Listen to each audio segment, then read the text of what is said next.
चलिए, आज straight of Hormuz की बात करते हैं। देखिए, जब भी हम ये नाम सुनते हैं ना, तो दिमाग में क्या आता है?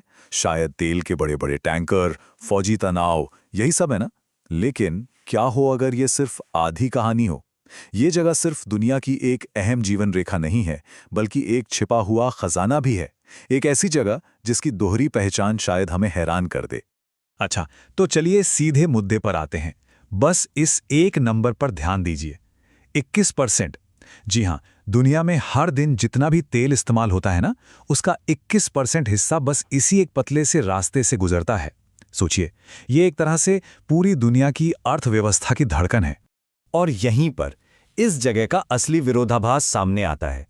मतलब एक तरफ तो ये एक जियोपॉलिटिकल टाइम बॉम्ब जैसा है, एक इतना नाजुक रास्ता जहां एक छोटी सी गलती पूरी दुनिया की इकोनॉमी को हिला सकती है, और वहीं दूसरी तरफ ये एक छिपा हुआ म्यूजियम है, एक ऐसी जगह जहां की बेमिसाल खूबसूरती और सदियों पुरानी संस्कृतियां तेल के इस खेल से कहीं ज्यादा पुरानी हैं। तो ठीक है, पहले इसकी उस पहचान को समझते हैं जिसके लिए ये सबसे ज्यादा जाना जाता है, यानी दुनिया का सबसे जरूरी समुद्री रास्ता। तो देखिए, ये फारस की खाड़ी को खुले समंदर से जोड़ता है, लेकिन सबसे तंग जगह पे ये सिर्फ 33 किलोमीटर चौड़ा है। और जो सबसे हैरान करने वाली बात है वो ये है कि जो बड़े बड़े तेल के टैंकर है ना, उनके आने जाने के लिए जो शिपिंग लेन है वो महज 3 किलोमीटर चौड़ी है। सिर्फ 3 किलोमीटर। जरा सोचिए, दुनिया की एनर्जी का इतना बड़ा हिस्सा इतने छोटे से रास्ते से गुजरता है, और वो भी तब जब चारों तरफ नेवल माइंस और मिसाइलें तैनात हों। लेकिन क्या सच में यही पूरी कहानी है? क्या हो अगर जो हम न्यूज़ हेडलाइंस में देखते हैं वो बस आधा सच हो? क्या हो अगर इन जंगी जहाज़ों और रडार स्क्रीन्स के पीछे एक पूरी की पूरी अलग ही दुनिया छिपी हो? तो चलिए अब उस दूसरी दुनिया में चलते हैं, हॉर्मुज़ का एक और चेहरा देखते हैं, एक जियोलॉजिकल मास्टरपीस, कह सकते हैं धरती की अपनी आर्ट गैलरी। जरा सोच कर देखिए, एक ऐसे ग्रह पर कदम रखना जहां जमीन ऐसी लगे मानो किसी ने एक बड़ा सा पेंट बॉक्स जमीन पर उलट दिया हो। ये कोई साइंस फिक्शन नहीं है, ये हॉर्मुज़ द्वीप का असली चेहरा है। तभी तो इसे रेनबो आइलैंड भी कहते हैं। यहाँ की मिट्टी में 70 से भी ज्यादा तरह के मिनरल्स हैं। सोचिए, यहाँ के बीज चमकीले लाल रंग के हैं क्योंकि मिट्टी में आयरन ऑक्साइड बहुत ज्यादा है। पास में ही एक सिल्वर बीच भी है जहां काली रेत में अभ्रक यानी माइका के कण ऐसे चमकते हैं मानो लाखों हीरे बिखेर दिए गए हों। और सबसे कमाल की बात तो सुनिए, यहाँ की जो लाल मिट्टी है जिसे गलक कहते हैं, वो खाई भी जाती है। जी हाँ, वहाँ के लोग इसे एक मसाले की तरह इस्तेमाल करते हैं। कमाल है ना? और ये सब तो बस शुरुआत है। यहां से नाव में बस थोड़ी ही दूर है केशम, जो फारस की खाड़ी का सबसे बड़ा द्वीप है। और केशम तो अपने आप में एक अजूबा है। यहाँ है स्टार्स वैली। वहाँ के लोग मानते हैं कि ये तब बनी जब आसमान से एक तारा टूटकर यहाँ गिरा था। फिर है चाहुको कैनियन, जिसकी 100 फुट ऊंची सीधी दीवारें हवा की कारीगरी का नमूना है। सदियों तक ये एक कुदरती किले का काम करती रहीं। और हाँ, यहाँ नमकदान गुफा भी है, जो दुनिया की सबसे लंबी नमक की गुफा है, 6 किलोमीटर से भी ज्यादा लंबी। अंदर नमक की नदियां और बर्फीले खंभों की एक पूरी दुनिया है। एक बार फिर सोचिए, ये सारी कुदरती कलाकृतियां ठीक उसी इलाके में हैं जिस पर दुनिया भर की सेनाओं की नजरें गड़ी रहती हैं। यही विरोधाभास, यही कॉन्ट्रास्ट हॉर्मुज़ को इतना खास बनाता है। लेकिन कहानी सिर्फ चट्टानों और खनिजों की नहीं है, बल्कि यहाँ बसे लोगों की और उनकी सदियों पुरानी सूझबूझ की भी है।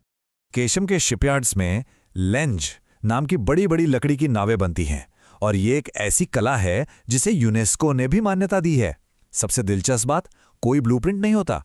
सारा का सारा ज्ञान पीढ़ी दर पीढ़ी सिर्फ याददाश्त के सहारे आगे बढ़ता है। पिछले 1000 सालों से हथौड़ों की वो थप थप की आवाज इस द्वीप की धड़कन बनी हुई है। और ये नावें, ये लकड़ी के जहाज इतने मजबूत होते हैं कि ईस्ट अफ्रीका तक का सफर कर सकते हैं और 100 साल तक चलते हैं। पास में ही एक गांव है लाफ्ट। वहां घरों की छतों पर मीनारों का एक जंगल सा दिखाई देता है। इन्हें बादगीर या विंड कैचर कहते हैं। ये एक तरह का नेचुरल एयर कंडीशनर है जो ठंडी समुद्री हवा को खींचकर घरों में पहुंचाते हैं। यहाँ 366 कुओं का एक पुराना सिस्टम भी था, मतलब साल के हर दिन के लिए एक कुआं, ताकि पानी बचाया जा सके। और यहाँ की औरतें वो बोरगा मास्क पहनती थी। ये ना सिर्फ उन्हें धूप से बचाता था, बल्कि पुराने जमाने में हमलावरों को धोखा भी देता था। उन्हें लगता था कि ये औरतें नहीं बल्कि योद्धा हैं।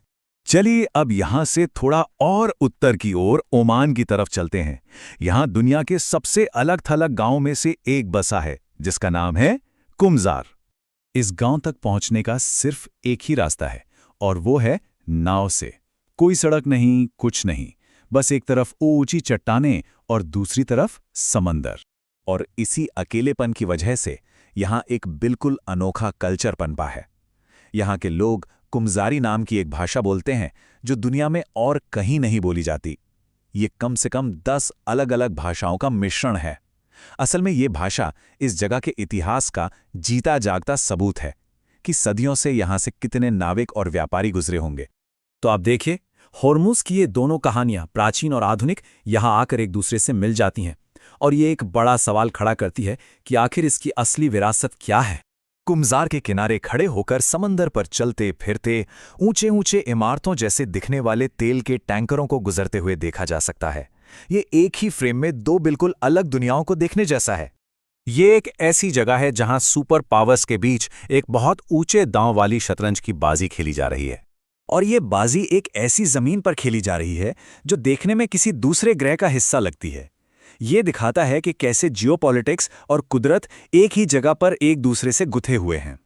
तो सवाल यही उठता है कि आज से सदियों बाद स्ट्रेट ऑफ हॉर्मुज को किस लिए याद किया जाएगा? क्या इसे एक ट्रिगर पॉइंट की तरह याद रखा जाएगा, वो जगह जहां से एक ग्लोबल लड़ाई लगभग शुरू हो ही गई थी, या फिर इसे धरती के इतिहास के एक विशाल म्यूजियम के तौर पर देखा जाएगा, एक ऐसी जगह जो अपने अंदर अनोखी संस्कृतियों और नज़ारों को छुपाए हुए हैं? आखिर में इसका भविष्य शायद इसी बात पर निर्भर करेगा कि हम इसकी कौन सी पहचान को ज़्यादा अहमियत देते हैं।